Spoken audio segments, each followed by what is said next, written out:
When I finally moved out from my parents' place, I made a trip to IKEA to pick out some essentials for my new unfurnished place. And when I say essentials, I literally mean everything from a mattress, bed frame, shelvings, and of course, kitchen equipment. I honestly wish I had a proper kitchen equipment list with me at that time because honestly, being in the kitchen section was super daunting. And I had no clue what I needed exactly to start off with. Now, having spent several years in the kitchen, if you're just starting out like I once did, here's a handy kitchen equipment list to get you started.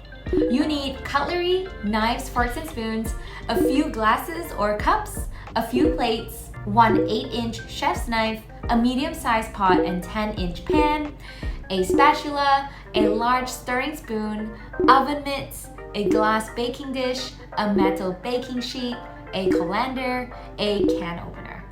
You can already do so much with this kitchen equipment list, but over time, it's absolutely normal to accumulate more than the bare minimum. After some experience living on my own, I've somehow figured out what I actually need and don't, keeping my kitchen as clutter-free and minimalist as possible. Just how I like it. So here are some of the kitchen equipments which I find to be such great additions in my kitchen up until now, and I'm pretty sure you'll find them useful too. Number 1, a quality chef's knife. After all the experience cooking over the years, I can tell you that you only ever need one really good knife in the kitchen. I would say something like an 8-inch chef's knife that is sharp and easy to handle. Come to think of it, even with a whole set of 7 knives I got the last time, I only ever used repeatedly one from the entire set for everything. But it doesn't only have to be just one knife for everything. It is also worth looking into paring knives and serrated knives, which are the next best thing for your basic cooking needs. If you don't know what these knives are good for, let me explain. A chef's knife is for slicing and chopping. A serrated knife for cutting bread and tomatoes. A paring knife for slicing smaller soft produce like strawberries and apples.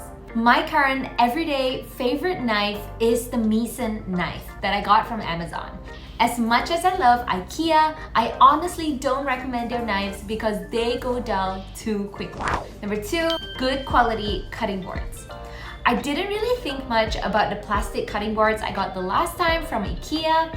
I literally just grabbed one off the shelf without looking into the quality, and of course, no surprise, that resulted in it breaking in half after a year of using it.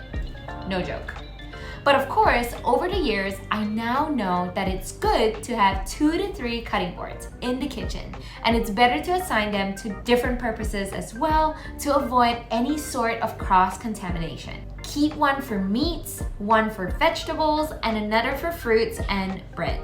My cut apples tasted like garlic once, and that's not happening again. Ever since those plastic cutting boards broke on me, I started using bamboo cutting boards of different sizes in my kitchen, and I would definitely recommend them. I especially like the fact that they absorb very little moisture, which makes them more durable and more resistant to bacteria. To this one. Number 3, minimal cooking utensils. Plastic cooking utensils are not ideal to use in the kitchen, but definitely look into those good silicone utensils because I can assure you they will last. They're super easy to use and clean, and I especially love the ones that I have. It is a 5-piece utensil kit which contains everything from a spoon, spatula, mixing spoon, slotted spoon, and slotted turner. This set is pretty much complete, and I honestly do not need anything more to work with in the kitchen.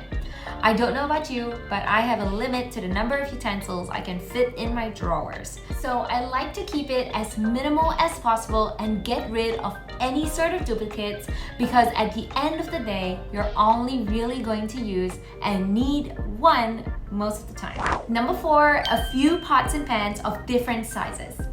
You can already do so much with a 3 quarts and 6 quarts pot, especially if you're like me, cooking for about 1 or 2 people at a time. I use my 3 quarts pot for cooking things like oatmeal, boiling eggs, making quick sauces, and even small batches of rice sometimes. For the bigger pot, it comes in handy when I need to cook pasta, chilies, soups, stews, and the occasional popcorn snack. For pans, I would recommend you get a 5.5 quart stainless steel pan and also a 10-inch non-stick skillet. Before, I used a non-stick pan in my kitchen, especially for cooking things like eggs, fish, tofu, and other proteins.